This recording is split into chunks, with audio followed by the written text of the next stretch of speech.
There has got to come a breaking point where these schools will not be able to take care of the students that they have coming to them. Students adjust to being back in class for the new school year. The state is also adjusting to doubling the number of students eligible for education freedom accounts, also known as vouchers. Thanks so much for joining us tonight at 5. I'm Laura Monteverde. Bob has the night off.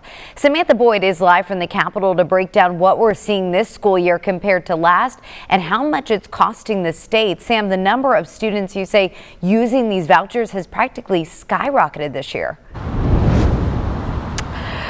Laura, that's right, and that's to be expected because the first year of the education freedom accounts, it covered about 1.5% of students, but that's doubled this year now to 3%. And with this phased-in approach now, this year it's really going to look like nothing, that increase compared to this time next year.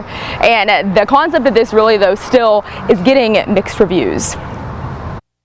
Quite frankly, I wish there weren't any vouchers at all. Under the LEARNS Act, the education freedom accounts use state funds to expand school choice in Arkansas. This means for every eligible family, thousands of dollars are being allocated to cover specific costs, like private school tuition. And this year, the state reports more than 13,000 students are already qualifying for the EFAs, with 17,000 applicants and counting. We complain about how public education isn't serving the needs of all students, but how can they if they've never had the ability to have all of the resources necessary? Allison Cunningham says her family was in a desperate position in public schools. Eliza just was getting left behind. Nothing really got done, at the expense of my child. But after learning her daughter qualified for EFAs because of learning challenges and switching to a private school, she made the honor roll and she was just doing so great, and it's just been great for her. April Reisma says, as president of Arkansas Education Association and a public school special education teacher,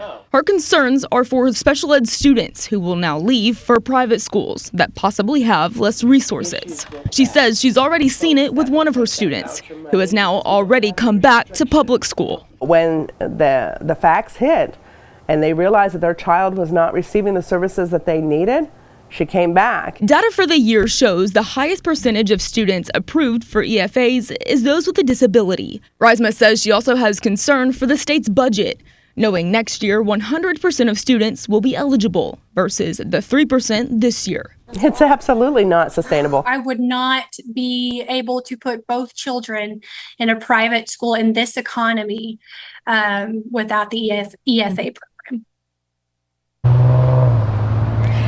It's important to note, Cunningham says, because of her daughter's success that first year at the private school, she's now been able to enroll her son thanks to expanded eligibility through the EFAs, and she says they're both loving it, having a good time, and also being successful at that school. It's also important to know that the state has allocated more than $97 million for this year's EFA program, and that's compared to about $46 million last year.